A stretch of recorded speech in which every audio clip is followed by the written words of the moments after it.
should have never learned to fuck with me, for I have the power of God and anime on my side. Yeah! Oh, you're back. Well, if you haven't seen part 1 yet, seriously, go ahead and check that out. Otherwise, let's continue on with number 5 for my top 10 death battle suggestions. Number 5. Powerpuff Girl Battle Royale. You know what we haven't had for a while?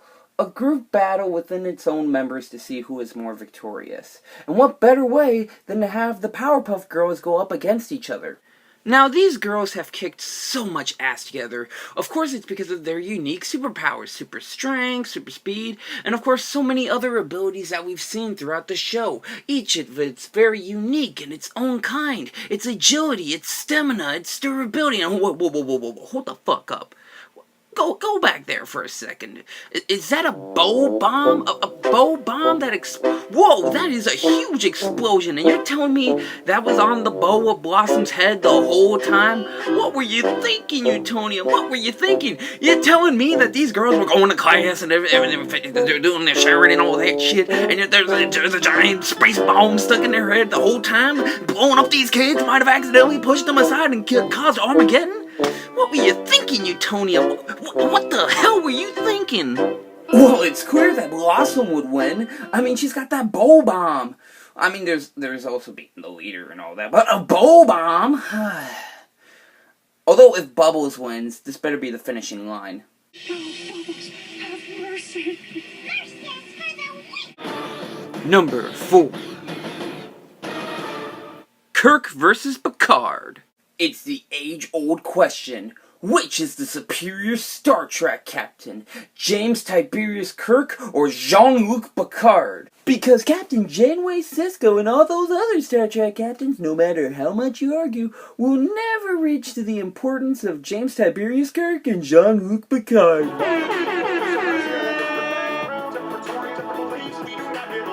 Anywho, why don't we get down with our combatants? If there's anything to know about Captain Kirk, is that he is quick on his feet.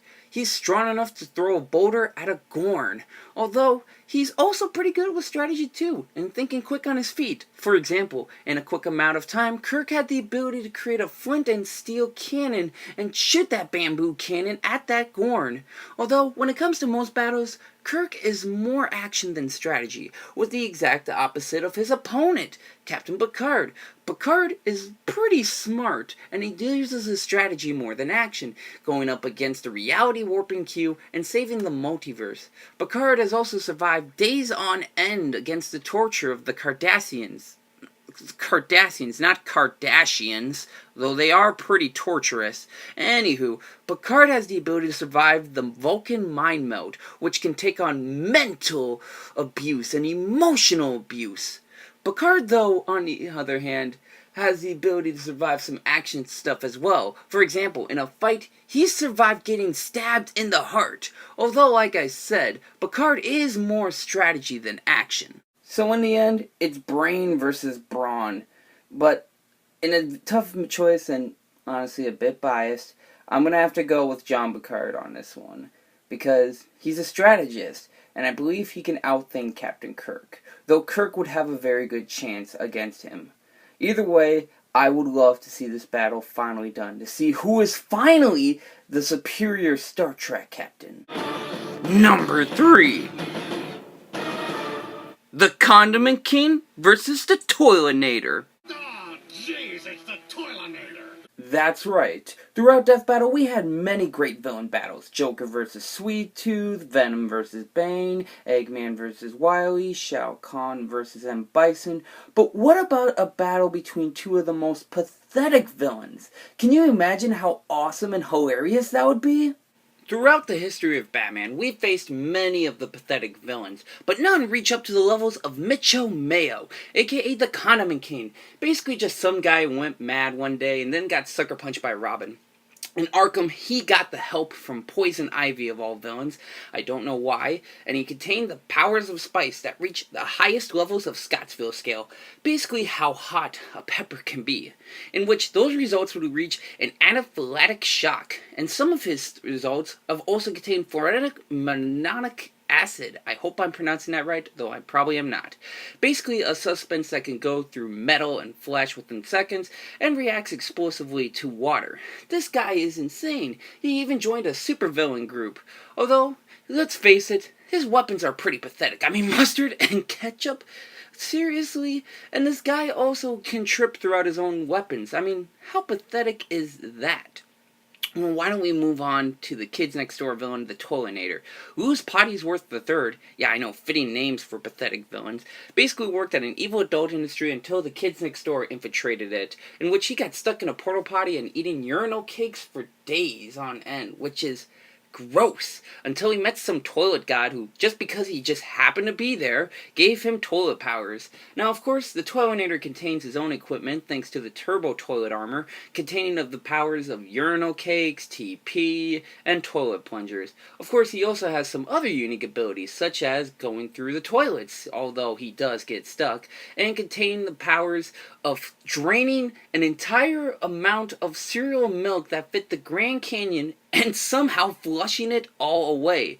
His durability is great too, having to survive a Ferris wheel, but he's still a pretty pathetic villain, just trying to reach out to improve the supervillains who find him nothing to be a joke. So in a battle between Condiments and TP, who is victorious? I think I would have to go with the Toylinator for this one. As pathetic as he may be, he can at least fight and he has somewhat of powers, unlike the Condiment King whose powers are just really, really spicy foods.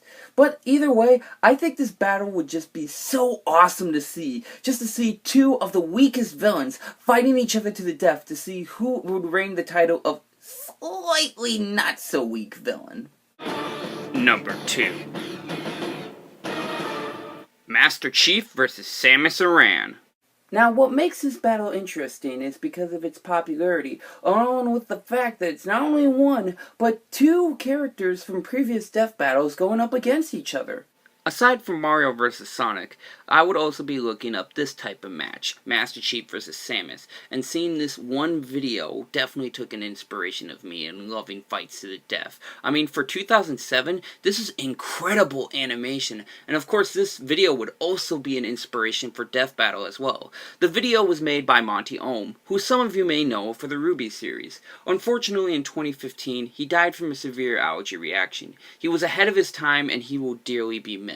And I think this very fight would be a great dedication to him. We have seen this dedication to him in Boba Fett vs. Samus, the Remastered Edition, and we've also seen Master Chief vs. Doomguy, but unfortunately for me, these matchups don't feel on par, where Master Chief vs. Samus feels more like an equal level of fighting. I mean, these are two legendary space heroes, and to see these two fight to the death would be all-out inspiring and incredible to me.